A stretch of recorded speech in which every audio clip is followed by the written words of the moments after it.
And so a lot of my work over the last years in launching this website, sometimes I've had to translate into Spanish, but a lot of it has been finding the translations that have been made of all of the hymns of the church services, bringing together the pericopes of the gospel and epistle readings for the services, bringing it all together in Spanish and help to facilitate this whole process for the metropolis of Mexico.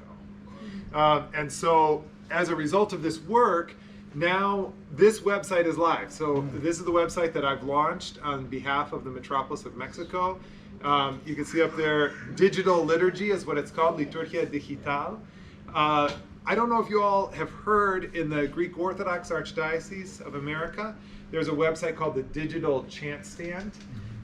This is more or less equivalent to what that website provides. Only this is available in Spanish, and also there's options to see it with other languages. If you want to see Spanish and English or Spanish and Greek, you can do that on this website. And so if you go to this website, Liturgia Digital, you can get the church services for whatever day of the year. You can get the full Divine Liturgy text with all of the variable hymns with the readings already prepared. And you can also, if you prefer, to simply have access to the daily readings, you can also get those separately. And also Vespers and Matins are available for the great feasts on this website, as well as all of the services for Lent and Holy Week are available. So one thing that people sometimes ask when they hear about this is, you know, Jesse, you've just finished telling us about these rural areas of Guatemala, way out, you know, out in the boonies of Guatemala where you live. How does a website help in those areas? And this is a good question. It's counterintuitive, but in the developing world, it's often easier for people to access a website than it is for them to get books out into the rural areas where they live. So even in isolated areas of Guatemala, where there might not even be electricity, I've visited communities like this, people still have cell phones, and they charge them with solar panels. And the cellular signal it blankets the country. You know, in the United States, sometimes there's big gaps because it's a huge country. And also we often have, you know, cable internet into our houses. But in Guatemala and in many parts of the developing world, the internet connection is through your cell phone. And so there's cell phone towers everywhere. And this is why it's often much easier for people to be able to access resources on their phones than it is for them to wait for maybe a year for a priest to come and deliver them a printed book that also, in some of these areas, might deteriorate very quickly in these humid areas. And it's also very, very expensive, too, to provide printed books for tens of thousands of people versus making it instantly available to everyone through their cell phones. So this is why a website like this can be very powerful. And also, it can be very powerful because in these communities, if people want to learn about the church services, they don't have a chanter or a choir director or a reader who can teach them how to do the services.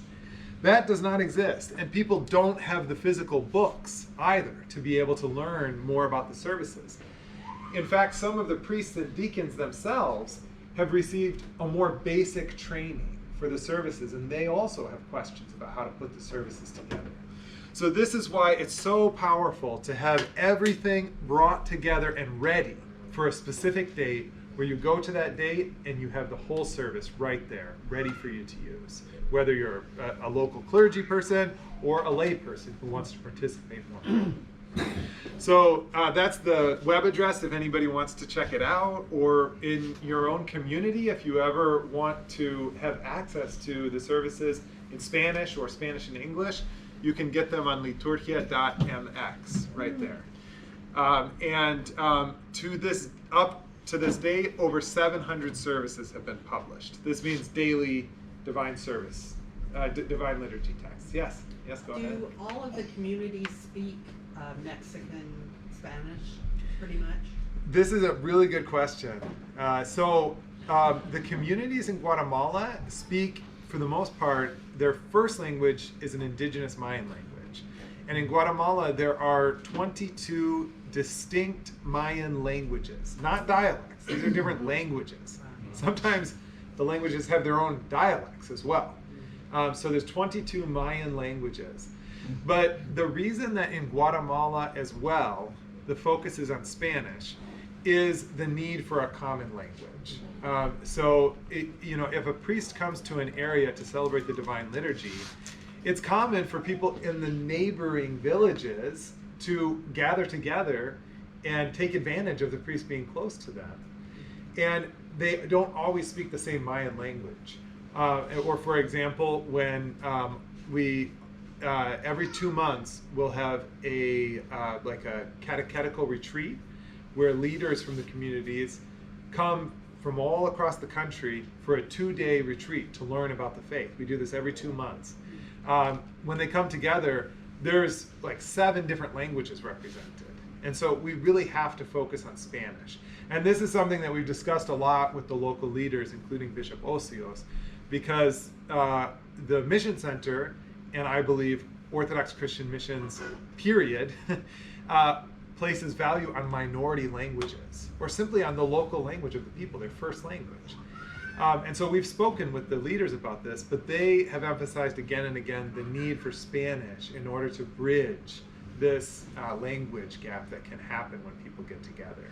So yes, not everybody speaks Spanish, but the services are done in Spanish.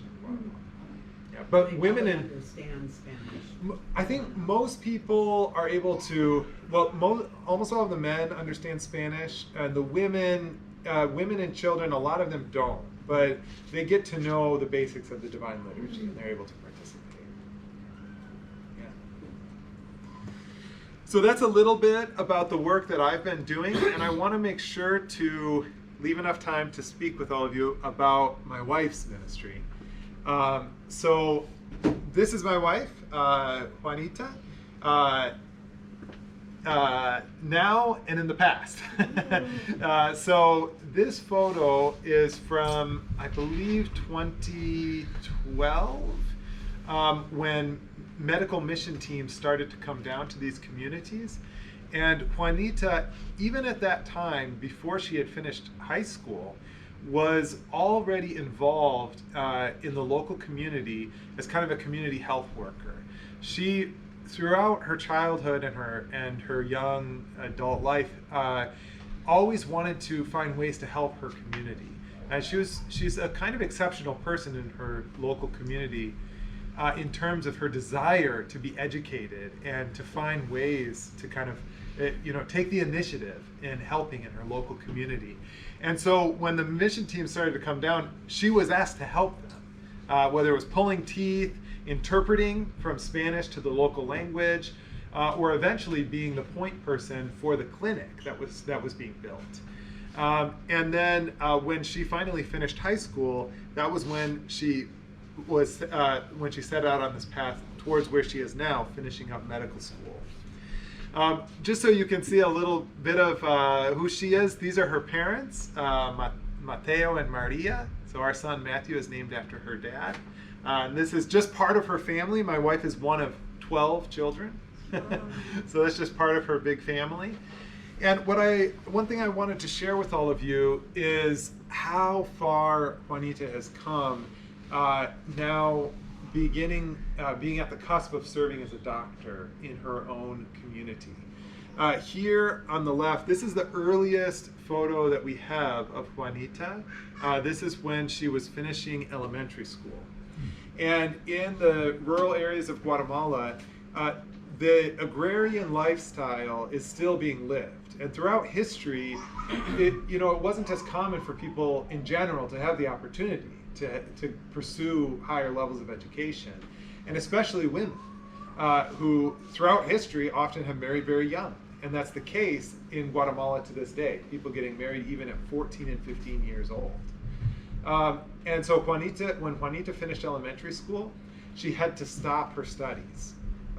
She desired to continue studying, but her family did not have enough money for more than one person to go at a time to middle school and high school. And so her brother went on to high school. And so Juanita, in the 3 years after that, she took it upon herself to find ways to work in the local community. Everything from caring for some of the local teachers' children, as you can see here, to washing clothes, selling chickens, all of these things to be able to get enough money to finish high school. And you can see at the very end of this, this is her next to Bishop Osios, now Bishop Osios, at her high school graduation. This was an incredible moment in her life, and she did this by God's grace and through her incredibly hard work in getting there. And for her, going on after that, even that had seemed like a dream to her. But going on after that just seemed like an impossibility. She did have dreams of going on after high school. But by God's grace, because Bishop Osios was there and Orthodox missionaries were there through the medical teams, she was given an opportunity through a scholarship to be able to go on, and that's when she entered medical school.